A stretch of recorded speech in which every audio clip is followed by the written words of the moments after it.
During the Great Depression, which I'm old enough to remember, there was, and most of my family were unemployed, working class, there wasn't, it was bad, much worse subjectively than today, but there was an expectation that things were going to get better.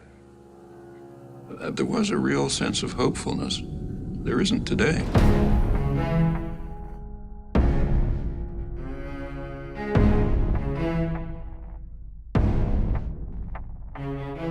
Inequality is really unprecedented. If you look at total inequality, it's like the worst periods of American history.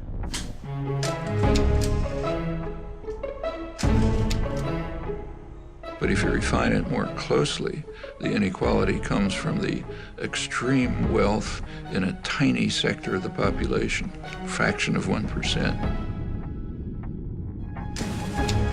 There were periods like the Gilded Age in the 20s and the Roaring 90s and so on, when a situation developed rather similar to this.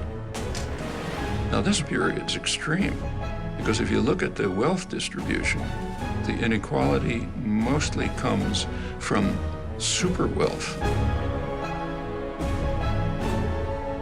Literally, the top 0.1% are just super wealthy. Not only is it extremely unjust in itself, inequality has highly negative consequences on the society as a whole. Because the very fact of inequality has a corrosive, harmful effect on democracy.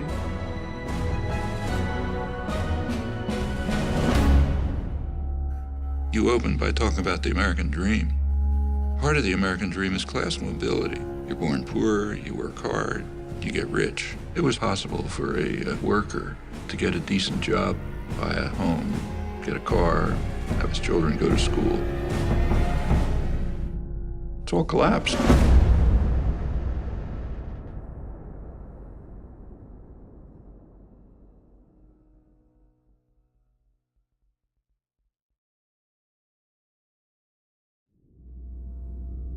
Imagine yourself in an outside position, looking from Mars. What do you see?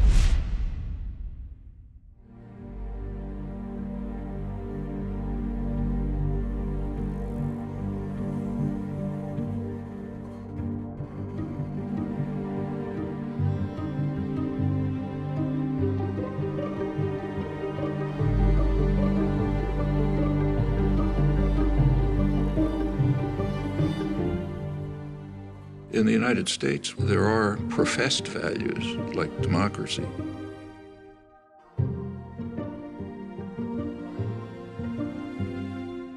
In a democracy, public opinion is going to have some influence on policy. And then the government carries out actions determined by the population. That's what democracy means. It's important to understand that privileged and powerful sectors have never liked democracy, and for very good reasons. Democracy puts power into the hands of the general population and takes it away from them. It's kind of a principle of concentration of wealth and power.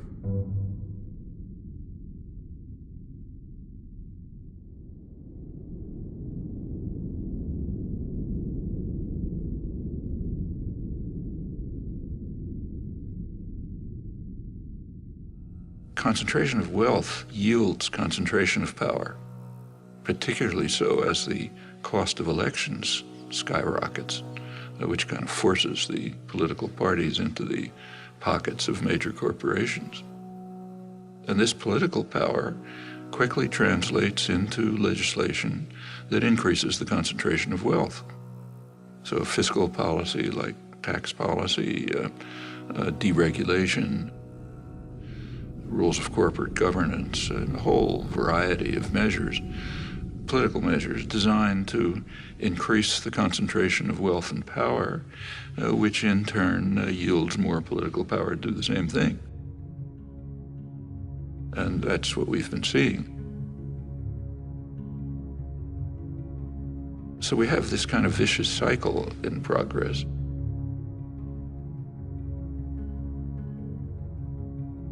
Actually it is so traditional that it was described by Adam Smith in 1776. You read famous Wealth of Nations.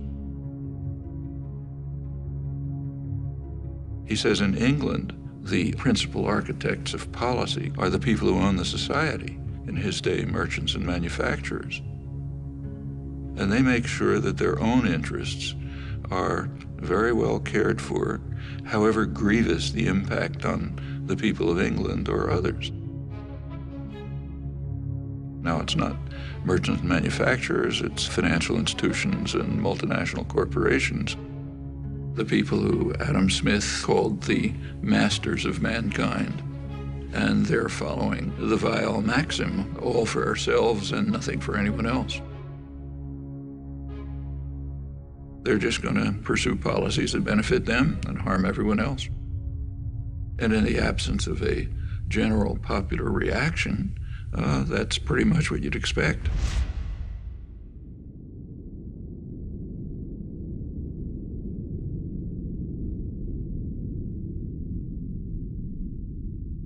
Right through American history, there's been an ongoing clash between pressure for more freedom and democracy coming from below and efforts at elite control and domination coming from above.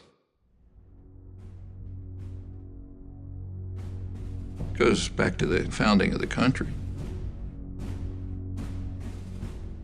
James Madison, the main framer, who was as much of a believer in democracy as anybody in the world at that day, nevertheless felt that the United States system should be designed, and indeed, with his initiative was designed, so that power should be in the hands of the wealthy, because the wealthy are the more responsible set of men. And therefore, the structure of the formal constitutional system placed most power in the hands of the Senate. Remember, the Senate was not elected in those days. It was selected from the wealthy. Men, as Madison put it, had sympathy for property owners and their rights. If you read the debates at the Constitutional Convention, Madison said the major concern of the society has to be to protect the minority of the opulent against the majority. And he had arguments. Suppose everyone had to vote freely. He said, well, the majority of the poor would get together and they would organize to take away the property of the rich. And he said that would obviously be unjust, so you can't have that. So therefore, the constitutional system has to be set up to prevent democracy.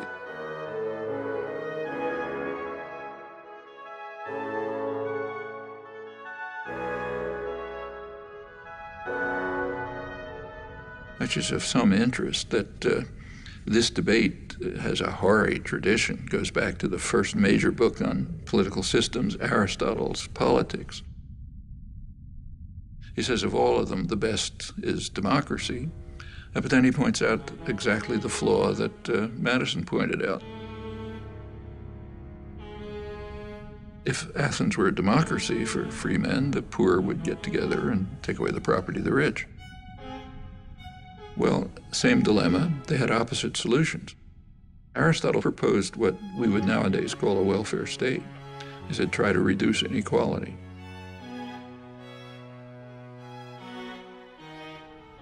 So, same problem, opposite solutions. One is reduce inequality, you won't have this problem. The other is reduce democracy.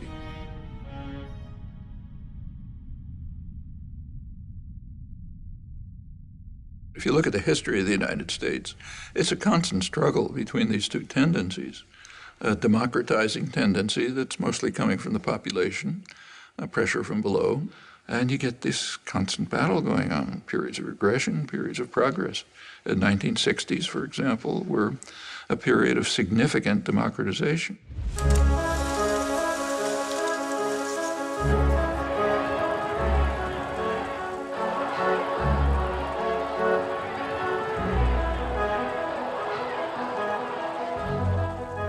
Sectors of the population that were usually passive and apathetic became organized, active, started pressing their demands. And they became more and more involved in decision-making, activism, and so on. It just changed consciousness in a lot of ways.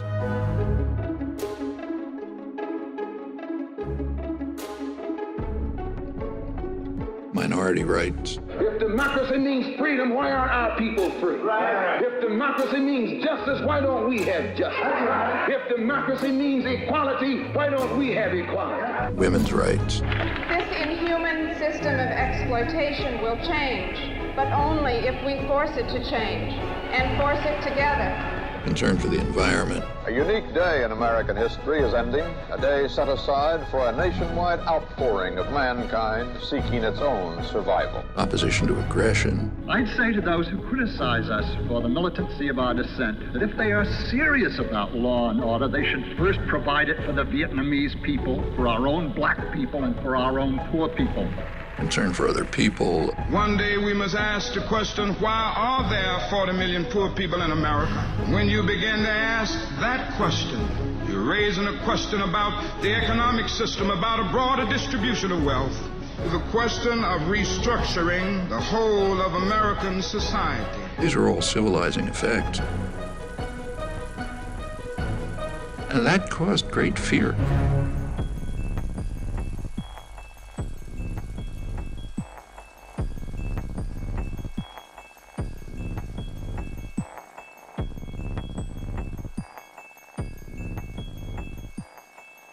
I hadn't anticipated the power of, I should have, but I didn't anticipate the power of the reaction to the civilizing effects of the 60s. I did not anticipate the strength of the reaction to it. The backlash.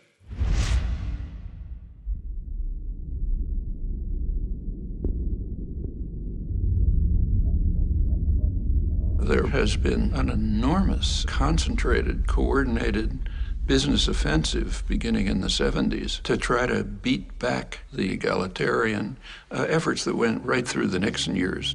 You see it in many respects. I mean, over on the right, you see it in things like the famous Powell Memorandum,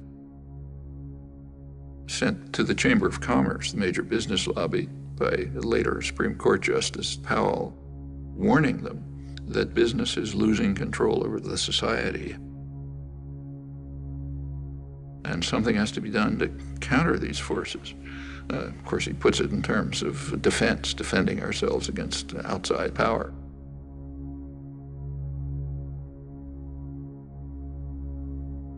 But if you look at it, it's a call for business to use its control over resources to carry out a major offensive to beat back this democratizing wave.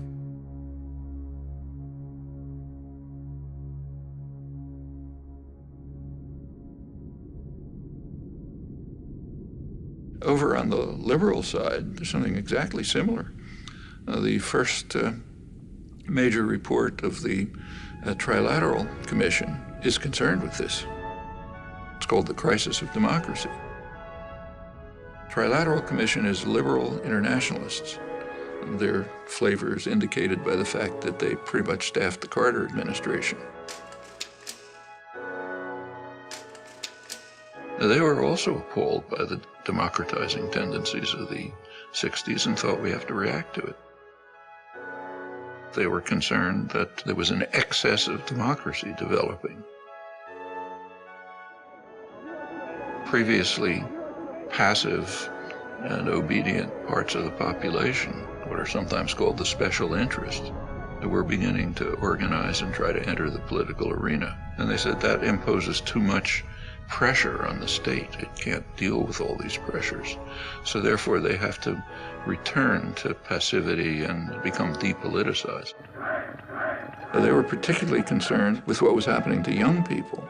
The young people are getting too free and independent. None of us will begin any violence. Just as any violence, it will be because of the police. The way they put it, there's a failure on the part of the schools, the universities, churches, the institutions responsible for the indoctrination of the young. Their phrase, not mine.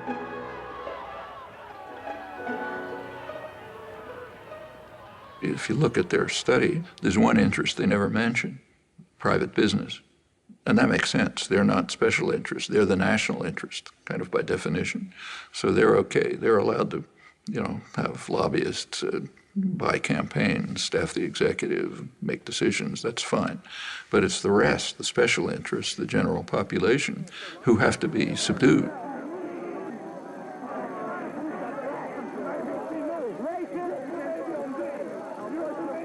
Well, that's the spectrum. It's the kind of ideological level of the backlash. But the major backlash, which was in parallel to this, was just redesigning the economy.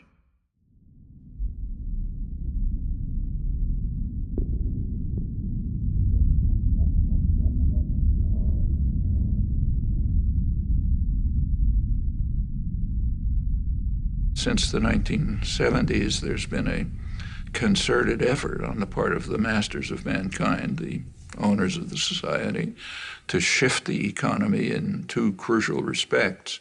One, to increase the role of financial institutions, banks, investment firms, and so on, insurance companies. By 2007, right before the latest crash, they had literally 40% of corporate profits, far beyond anything in the past.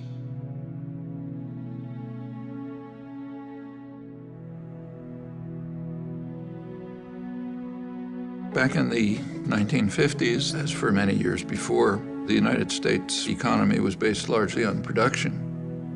The United States was the great manufacturing center of the world.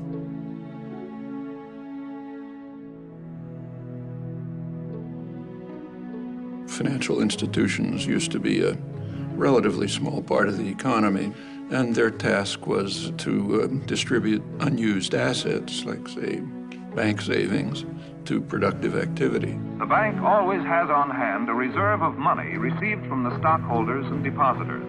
On the basis of these cash reserves, a bank can create credit. So besides providing a safe place for depositing money, a bank serves a community by making additional credit available for many purposes.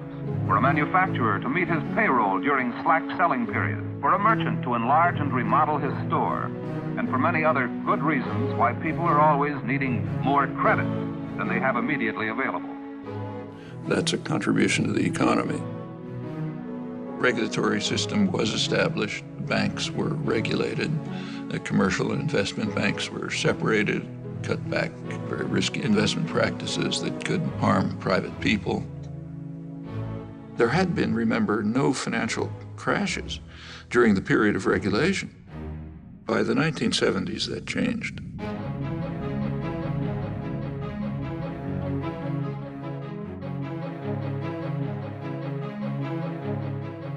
You started getting a huge increase in the flows of speculative capital, just astronomically increased. Enormous changes in the financial sector, from traditional banks to risky investments, complex financial instruments, money manipulations, and so on. Increasingly, the business of the country isn't production, at least not here. The primary business here is business. You can even see it in the choice of directors. So a director of a major American corporation back in the 50s and the 60s was very likely to be an engineer, somebody who graduated from a place like MIT, maybe industrial management. More recently, the directorship and the top managerial positions are people who came out of business schools, learned financial trickery of various kinds, and so on. By the 1970s, say General Electric could make more profit playing games with money than you could by producing in the United States. We have to remember that General Electric is substantially a financial institution today. It makes half its profits just by moving money around in complicated ways. And it's very unclear that they're doing anything that's of value to the economy.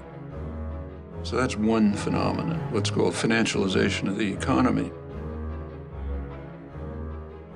Going along with that is the offshoring of production.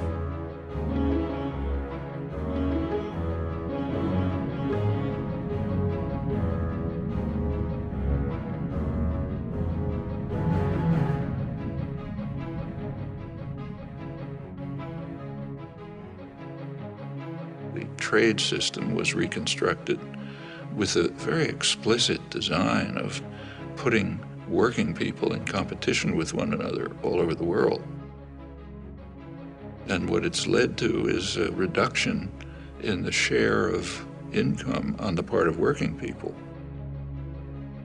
It's been particularly striking in the United States, but it's happening worldwide. It means that an American worker is in competition with a super exploited worker in China. Meanwhile, highly paid professionals are protected.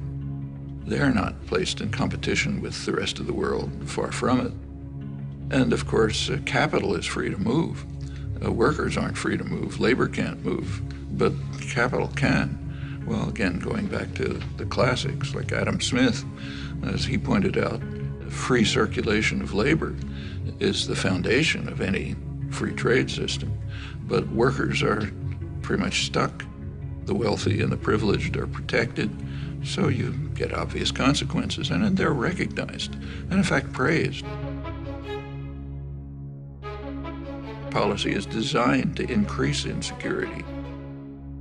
Alan Greenspan, when he testified to Congress, he explained his success in running the economy as based on what he called greater worker insecurity. Atypical restraint on compensation increases has been evident for a few years now. But as I outlined in some detail in testimony last month, I believe that job insecurity has played the dominant role. Keep workers insecure, they're going to be under control. They are not going to ask for, say, decent wages or decent working conditions or the opportunity of free association, meaning unionize. Now, for the masters of mankind, that's fine. They make their profits.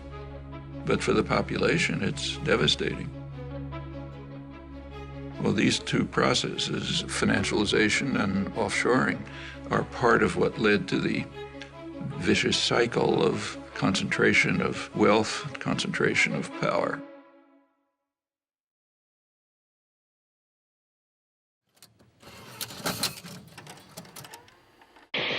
I'm Noam Chomsky. I'm on the faculty at MIT, and I've been getting more and more heavily involved in anti-war activities for the last few years.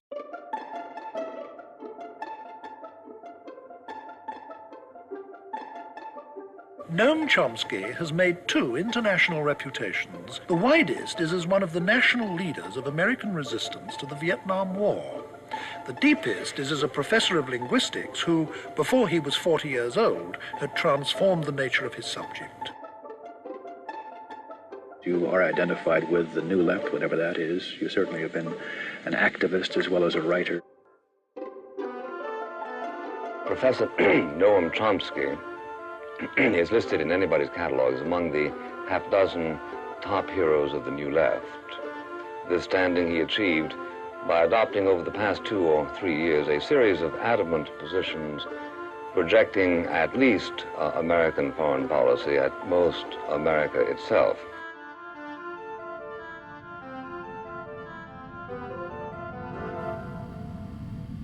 Well, actually, this notion, anti-American, is quite an interesting one. It's actually a totalitarian notion. It isn't used in free societies. So if someone in, say, Italy is criticizing Berlusconi or the corruption of the Italian state and so on, they're not called anti-Italian. In fact, if they were called anti-Italian, people would collapse in laughter in the streets of Rome or Milan. In totalitarian states, the notion's used. So in the old Soviet Union, dissidents were called anti-Soviet. That was the worst condemnation. In the Brazilian military dictatorship, they were called anti-Brazilian. Now, it's true that in just about every society, critics are maligned, are mistreated, different ways depending on the nature of the society. Like in the Soviet Union, say, Václav Havel would be imprisoned.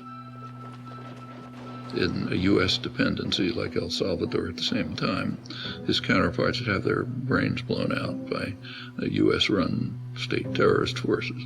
In other societies, they're just condemned or vilified and so on. And in the United States, yeah, there are one of the terms of abuse is anti-American. There's a couple of others, like, Marxist. There's an array of terms of abuse. But in the United States, you have a very high degree of freedom. And so if you're vilified by some commissars, who cares? You go on and do your work anyway. These concepts only arise in a culture where if you criticize state power, and by state I mean more generally, not just government, but state corporate power, if you criticize concentrated power, you're against the society, you're against the people. That's quite striking that it's used in the United States. In fact, as far as I know, the only democratic society where the concept isn't just ridiculed. And it's a sign of elements of the elite culture which are quite ugly.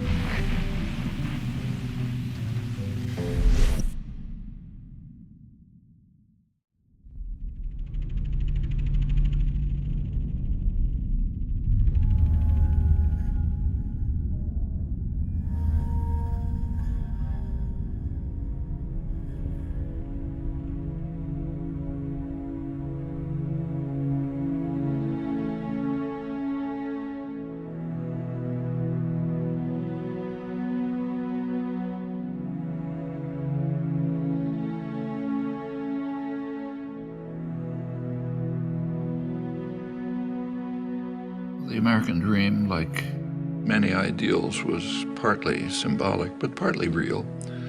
So in the 1950s and 60s, say, there was the biggest growth period in American economic history. The Golden Age. It was pretty egalitarian growth, so the lowest fifth of the population was improving about as much as the upper fifth.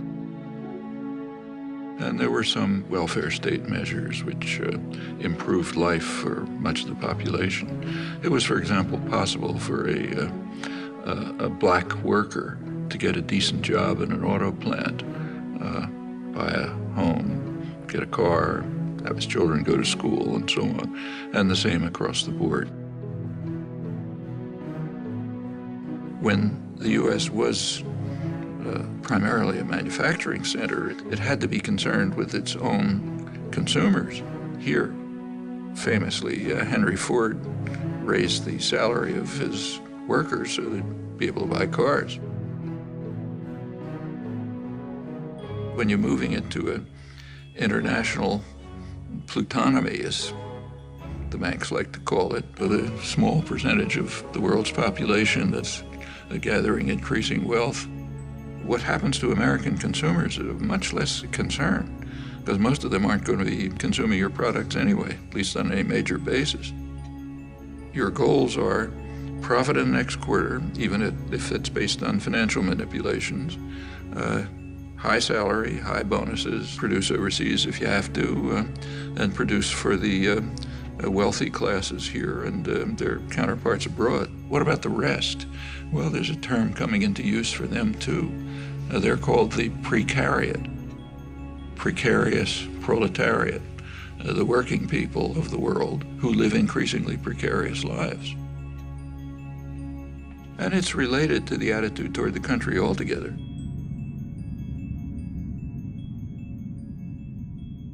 During the period of great growth of the economy, 50s and 60s, but in fact earlier, taxes on the wealthy were far higher. Corporate taxes were much higher. Taxes on dividends were much higher. Simply taxes on wealth were much higher.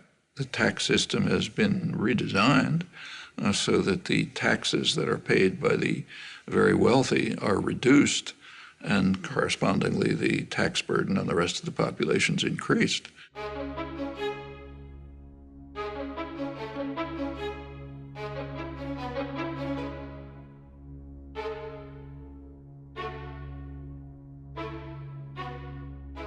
Now the shift is towards trying to keep taxes just on wages and on consumption, which everyone has to do, not say on dividends, which only go to the rich. The numbers are pretty striking.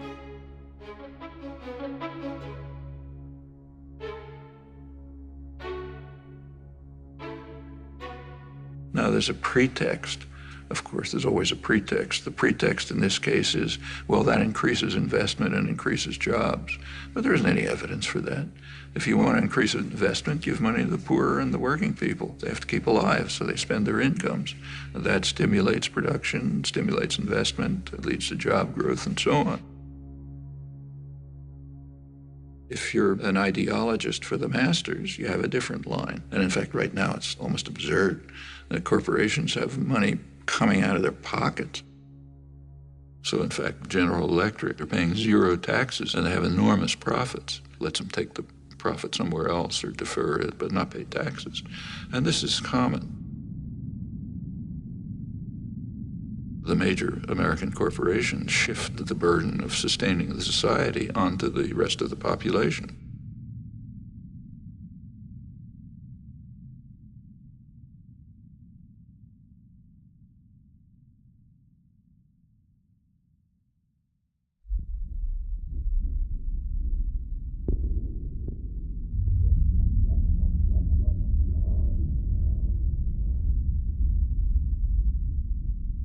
Solidarity is quite dangerous. From the point of view of the masters, you're only supposed to care about yourself and not about other people. This is quite different from the people they claim are their heroes, like Adam Smith, who based his whole approach to the economy on the principle that sympathy is a fundamental human trait. But that has to be driven out of people's heads. You got to be for yourself, follow the Weil maxim, don't care about others. Which is okay for the rich and powerful, but is devastating for everyone else. Well, it's taken a lot of effort to try to drive these basic human emotions out of people's heads. And we see it today in policy formation. For example, in the attack on Social Security. Social Security is based on a principle. It's based on a principle of solidarity. Solidarity, caring for others. Social Security means I pay payroll taxes so that the widow across town can get something to live on. For much of the population, that's what they survive on. It's of no use to the very rich.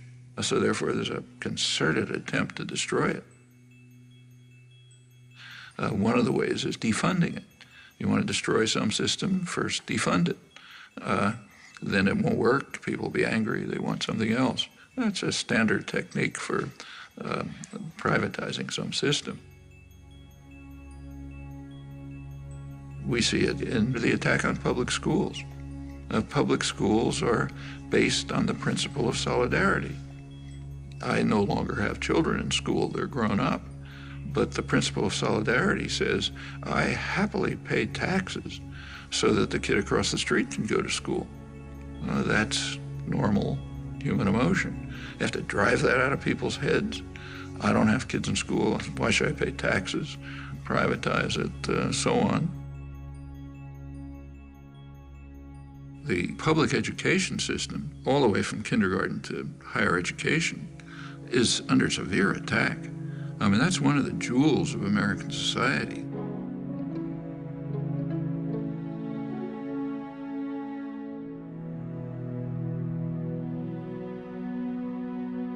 You go back to the golden age again, the great growth period in the 50s and 60s. A lot of that is based on free public education. One of the results of the Second World War was the GI Bill of Rights, which enabled veterans, and remember that's a large part of the population, and to go to college. They wouldn't have been able to otherwise. They essentially got free education. Where a community, state, or nation courageously invests a substantial share of its resources in education, the investment invariably is returned in better business and a higher standard of living. The U.S. was way in the lead in developing extensive mass public education at every level. By now, more than half the states, most of the funding for the colleges comes from tuition, not from the state. That's a radical change. And that's a terrible burden on students. It means that students, if they don't come from very wealthy families, they're going to leave college with big debts. And if you have a big debt, you're trapped. I mean, Maybe you wanted to become a public interest lawyer, but you're going to have to go into a corporate law firm to pay off those debts. And by the time you're part of the culture, you're not going to get out of it again. And that's true across the board. In the 1950s, it was a much poorer society than it is today, but nevertheless could easily handle essentially free mass higher education. Today, a much richer society claims doesn't have the resources for it. That's just what's going on right before our eyes. It's the general attack on principles that, not only are they humane, they're the basis of the prosperity and health of this society.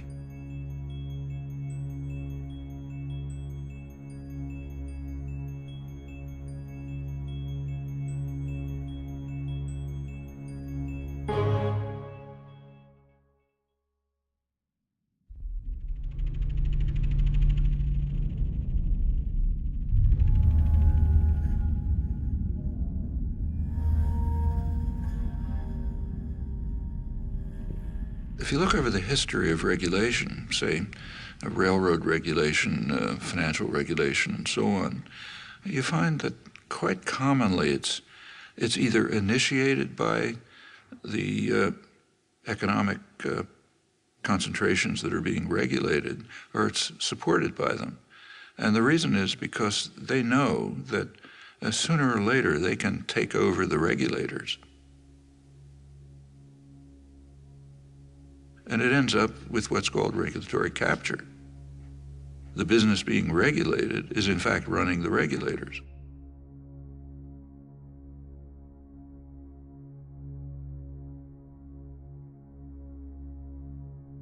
Bank lobbyists are actually writing the laws of financial regulation.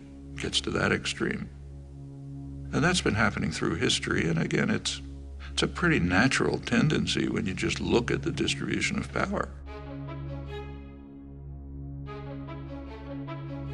One of the things that expanded enormously in the 1970s is lobbying, as the business world moved sharply to try to control legislation. The business world was pretty upset by the advances in public welfare in the 60s, and in particular by Richard Nixon. It's not too well understood, but he was the last New Deal president, and they regarded that as class treachery. In Nixon's administration, you get consumer safety legislation, safety and health regulations in the workplace, the EPA, the Environmental Protection Agency. Business didn't like it, of course. They didn't like the high taxes, they didn't like the regulation, and they began a coordinated effort to try to overcome it. Lobbying sharply increased. Deregulation began with a real ferocity. There were no financial crashes in the 50s and the 60s because the regulatory apparatus of the New Deal was still in place. As it began to be dismantled under business pressure and political pressure, you get more and more crashes.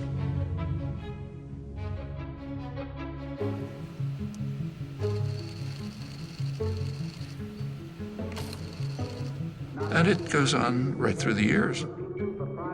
70s sort of starts to begin.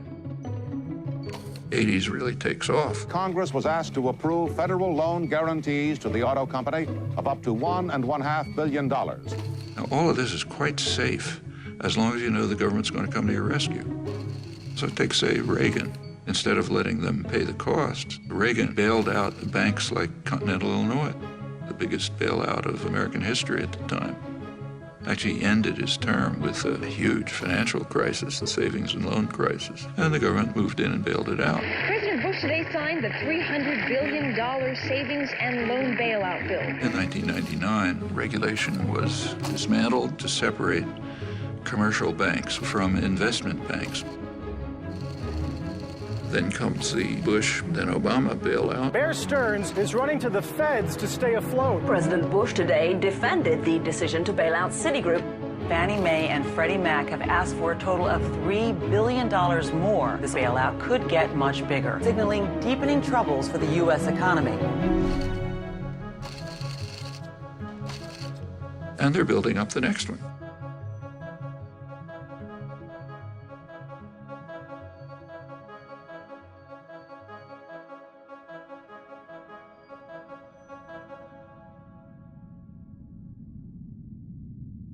Each time, the taxpayer is called on to bail out those who created the crisis, increasingly the major financial institutions. In a capitalist economy, you wouldn't do that. In a capitalist system, that would wipe out the investors who made risky investments. But the rich and powerful, they don't want a capitalist system. They want to be able to run to the nanny state as soon as they're in trouble and get bailed out by the taxpayer. That's called too big to fail. I mean, there are Nobel laureates in economics who significantly disagree with the course that we're following. People like Joseph Stiglitz, Paul Krugman, others. None of them were even approached. The people picked to fix the crisis were those who created it. The Robert Rubin crowd, the Goldman Sachs crowd, they created the crisis, are now more powerful than before. Is that accident? Well, not when you pick those people to create an economic plan. I mean, what do you expect to happen? Meanwhile, for the poor, let market principles prevail. Don't expect any help from the government. The government's the problem, not the solution, and so on. That's essentially neoliberalism. And it has this dual character, which goes right back in economic history. One set of rules for the rich, opposite set of rules for the poor. There's nothing surprising about this. It's exactly the dynamics you'd expect. And if the population allows it to proceed, it's just going to go on and on like this until the next crash, which is so much expected that credit agencies, which kind of evaluate the status of firms, are now counting into their calculations the taxpayer bailout that they expect to come after the next crash, which means that the beneficiaries of these credit ratings, like the big banks, they can borrow money more cheaply, they can push out smaller competitors, and you get more and more concentration. Everywhere you look, policies are designed this way, which should come as absolutely no surprise to anyone.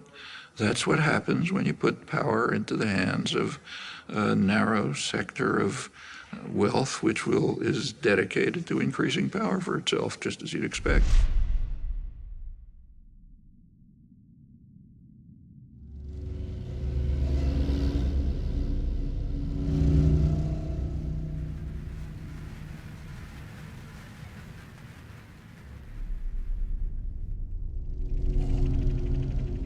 Concentration of wealth yields concentration of political power, particularly so as the cost of elections skyrockets, which kind of forces the political parties into the pockets of major corporations. The Citizens United, this was January 2009, I guess. That's a very important decision, Supreme Court decision, but it has a history. And you got to think about the history. The 14th Amendment has a provision that says no person's rights can be infringed without due process of law. And the intent, clearly, was to protect freed slaves. It says, okay, they've got the protection of the law. I don't think it's ever been used for freed slaves, if ever, marginally. Almost immediately, it was used for businesses, corporations. Their rights can't be infringed without due process of law. So they gradually became persons under the law.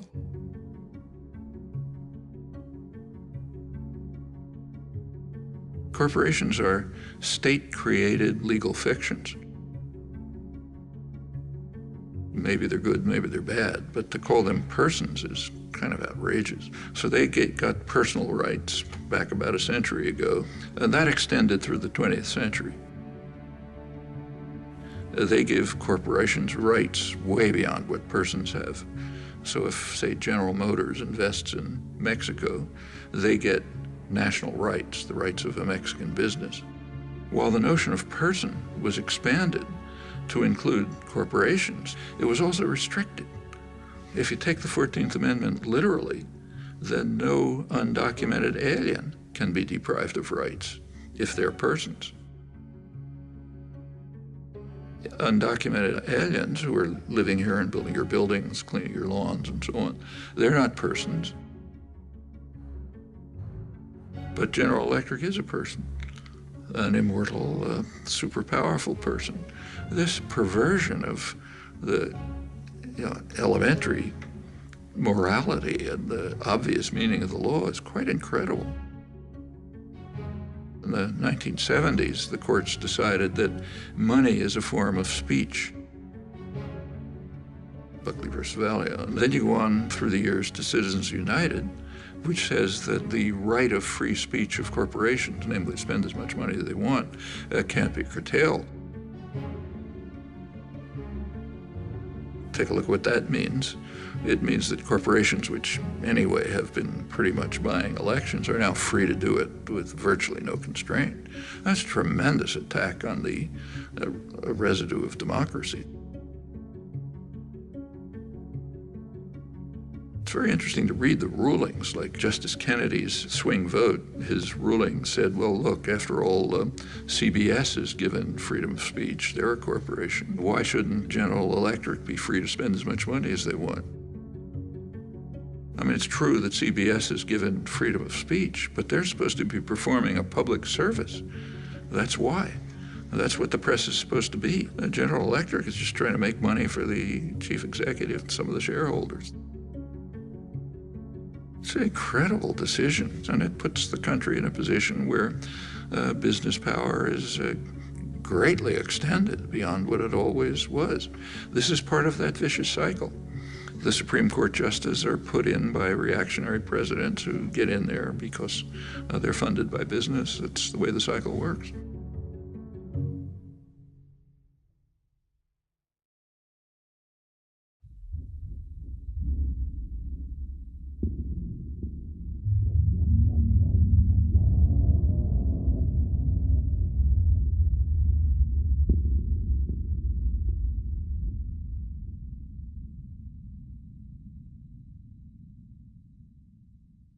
There is one organized force which traditionally, plenty of flaws, but with all its flaws, it's been in the forefront of efforts to improve the lives of the general population. That's organized labor. It's also a barrier to corporate tyranny. So it's the one barrier to this vicious cycle going on, which does lead to corporate tyranny.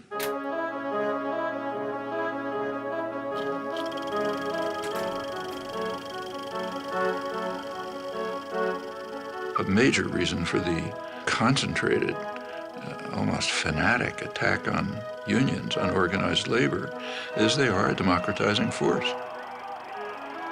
They provide a barrier that defends workers' rights, but also popular rights generally.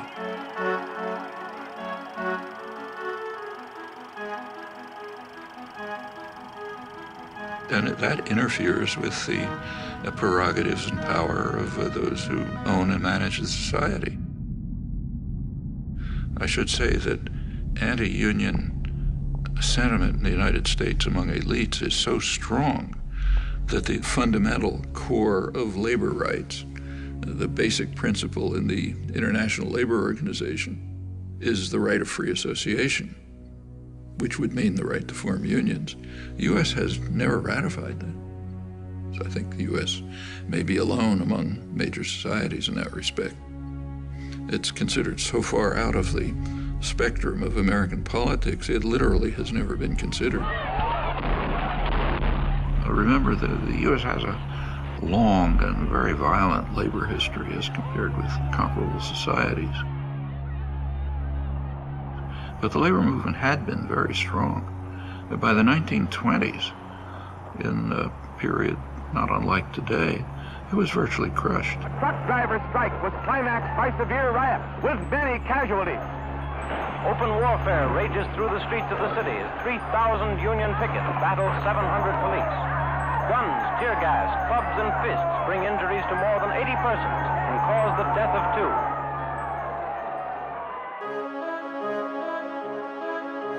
2. By the mid-30s, it began to reconstruct.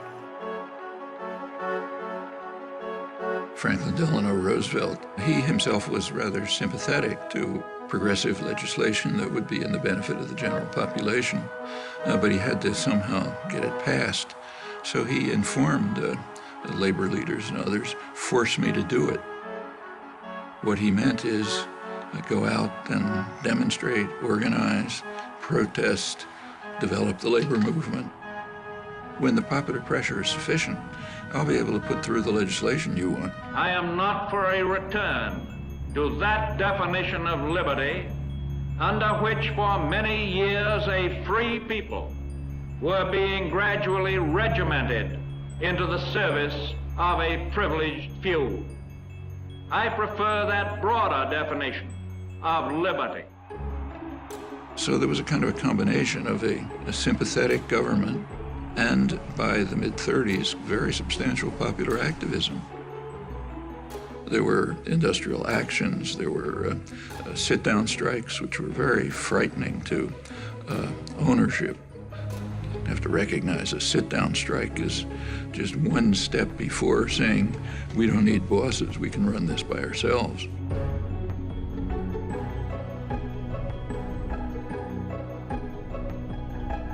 And business was appalled. You read the business press, say, in the late 30s, they were talking about the hazard-facing industrialists and the rising political power of the masses, which has to be repressed. Things were on hold during the Second World War, but immediately after the Second World War, the business offensive began in force. Taft-Hartley Act. The Taft-Hartley Act was written for only one purpose: to restore justice and equality in labor management relations. And McCarthyism was used for massive corporate propaganda offensives to attack unions.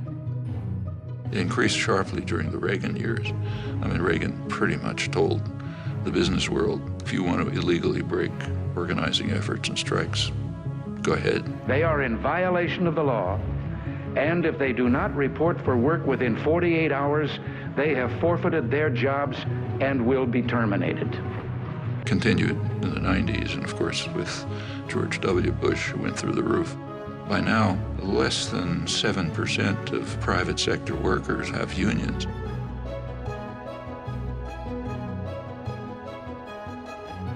The effect is that the usual counterforce to an offensive by our highly class-conscious business class has dissolved. Now, if you're in a position of power, you want to maintain class consciousness for yourself, but eliminate it everywhere else.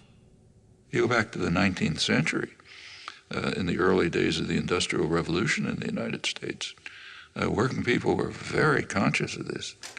They, in fact, overwhelmingly regarded wage labor as not very different from slavery, different only in that it was temporary. In fact, it was such a popular idea, that was a slogan of the Republican Party. Well, that was a very sharp class consciousness in the interests of power and privilege. It's good to drive those ideas out of people's heads. You don't want them to know that they're an oppressed class.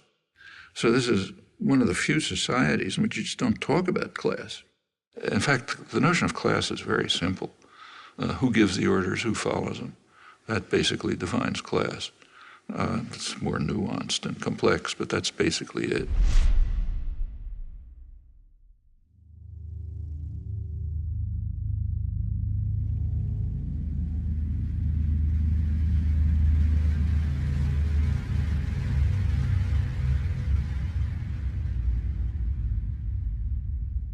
The public relations industry, the advertising industry, which is dedicated to creating consumers, it's a phenomenon that developed in the freest countries, in Britain and the United States. And the reason is pretty clear. It became clear by, say, a century ago that it was not going to be so easy to control the population by force. Too much freedom had been won. Labor organizing, parliamentary labor parties in many countries, women starting to get the franchise and so on. So you had to have other means of controlling people.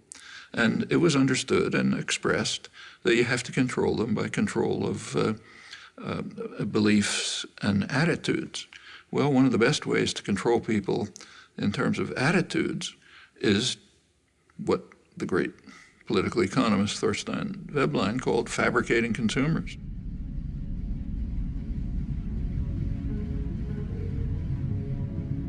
If you can fabricate wants, make obtaining things that are just about within your reach the essence of life, they're going to be trapped into becoming consumers.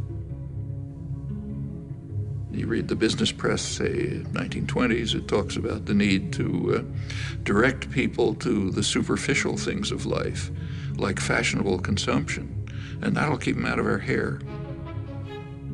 You find this doctrine all through progressive intellectual thought, like Walter Lippmann, the major progressive intellectual of the 20th century.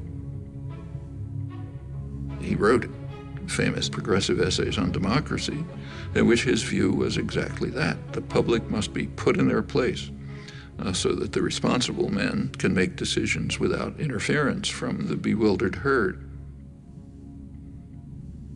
They're to be spectators, not participants, then you get a properly functioning democracy. Straight back to Madison and on to Powell's memorandum and so on. And the advertising industry just exploded with this as its goal, fabricating consumers.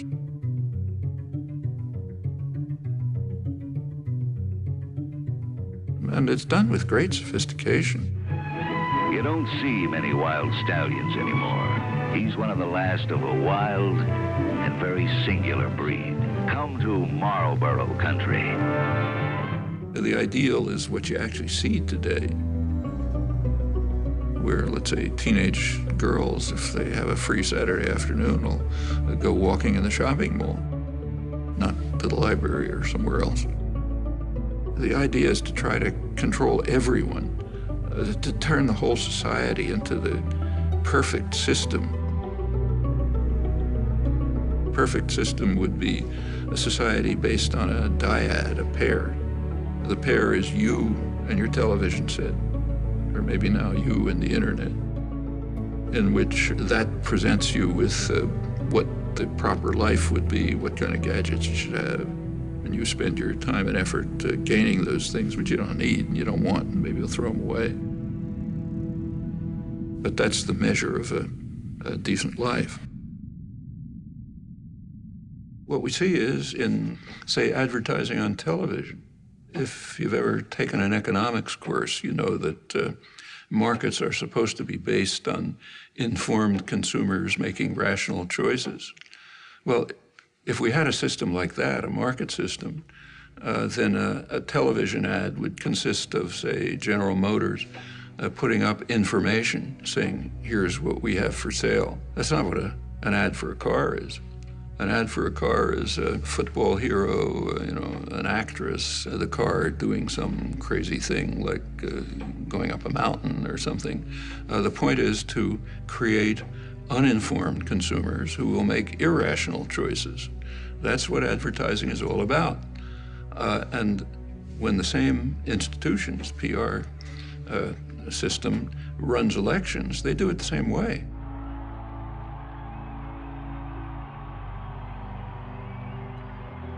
They want to create an uninformed electorate which will make irrational choices, often against their own interests. And we see it every time one of these extravaganzas take place. Right after the election, President Obama won an award from the advertising industry for the best marketing campaign, and it wasn't reported here. If you go to the international business press, executives were euphoric. They said, we've been selling candidates, marketing candidates like, toothpaste ever since Reagan, and this is the greatest achievement we have. I don't usually agree with Sarah Palin, but when she mocks what she calls the hopey, changey stuff, she's right. First of all, Obama didn't really promise anything. That's mostly illusion. You go back to the campaign rhetoric and take a look at it. There's very little discussion of policy issues, and for very good reason, because public opinion on policy is sharply disconnected from what the two-party leadership and their financial backers want. policy more and more is focused on the private interests that fund the campaigns, with the public being marginalized.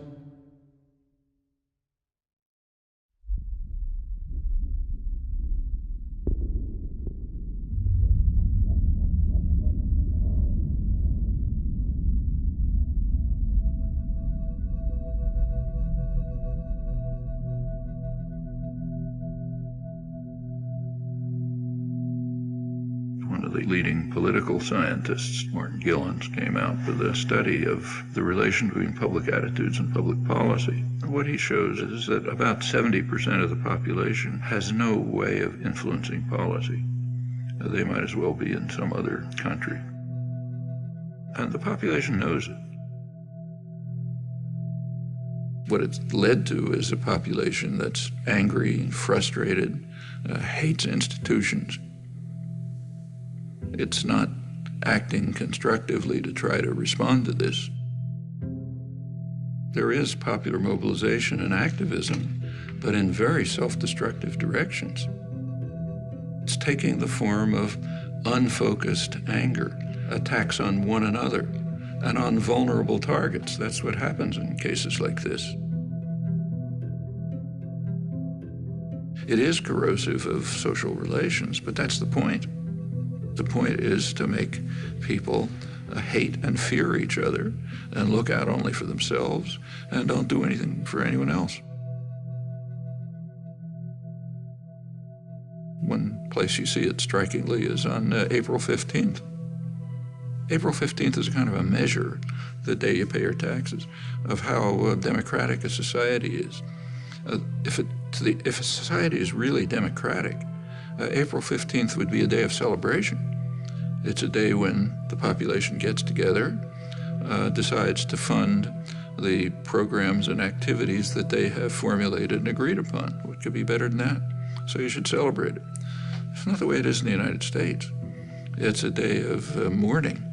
It's a day in which some alien power, has nothing to do with you, is coming down to steal your hard-earned money, and you do everything you can to keep them from doing it. Well, that is a kind of a measure of the extent to which, at least in popular consciousness, democracy is actually functioning. Not a very attractive picture.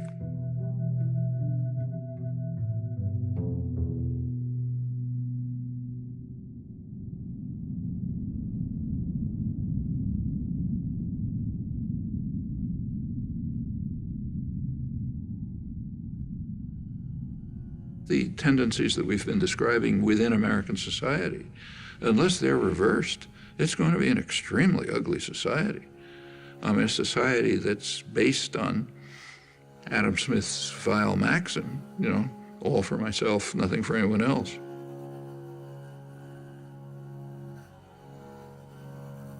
A society in which normal human instincts and emotion of sympathy, solidarity, mutual support, in which they're kind of like driven out.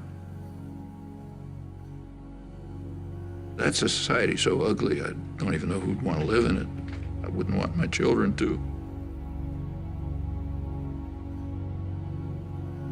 If the society is based on control by private wealth, it will reflect the values that it in fact does reflect.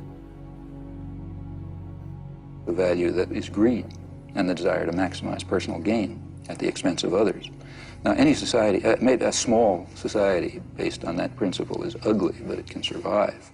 A global society based on that principle is headed for massive destruction.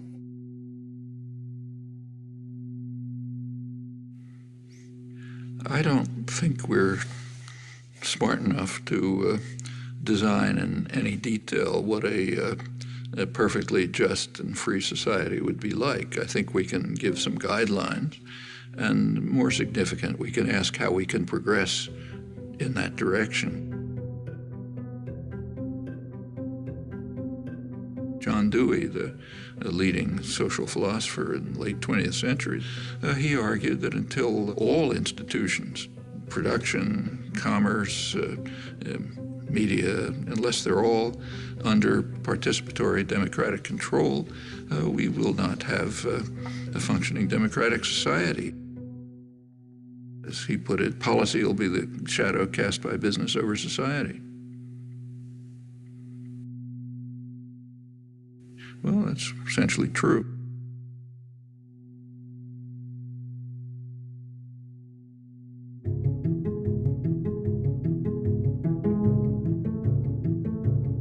Where there are structures of authority, domination, and hierarchy, somebody gives the order, somebody takes them, they are not self-justifying. They have to justify themselves. They have a burden of proof to meet.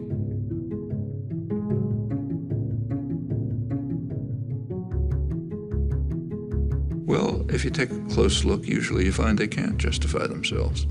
If they can't, we ought to be dismantling them, trying to expand the domain of freedom and justice by dismantling that form of illegitimate authority. And in fact, progress over the years, what we all thankfully recognize as progress, has been just that. The way things change is because lots of people are working all the time. And, you know, they're working in their communities, in their workplace, or wherever they happen to be, and they're building up the basis for popular movements which are going to make changes. That's the way everything has ever happened in history. Take, say, freedom of speech. One of the real achievements of American society. It's first in the world in that. It's not in the Bill of Rights. It's not in the Constitution. Freedom of speech issues began to come to the Supreme Court in the early 20th century. The major contributions came in the 1960s. One of the leading ones was a case involving the civil rights movement. Well, by then you had a mass popular movement which was demanding rights, refusing to back down. And in that context, the Supreme Court did establish a pretty high standard of freedom of speech. Or take, say, women's rights. Women also began identifying oppressive structures, refusing to accept them, bringing other people to join with them. Well, that's how rights are won. To a non-trivial extent, I've also spent a lot of my life in activism. I mean, that doesn't show up publicly, but yeah. Actually, I'm not terribly good at it. I'm not the greatest organizer. I think that we can see quite clearly some very, very serious defects and flaws in our society, our level of culture, our institutions, which are going to have to be corrected by operating outside of the framework that is commonly accepted. I think we're going to have to find new ways of political action. But the activists are people who have created the rights that we enjoy. They're not only carrying out policies based on information that they're receiving, but also contributing to the understanding. Remember, it's a reciprocal process. That you have a great deal of... You try to do things, you learn. You learn about what the world is like. That feeds back to the understanding of how to go on. There's huge opportunities. It is a very free society. It's still the freest in the world. Government has very limited capacity to coerce. Corporate business may try to coerce, but they don't have the mechanism. So there's a lot that can be done if people organize, struggle for their rights as they've done in the past, and they can win many victories.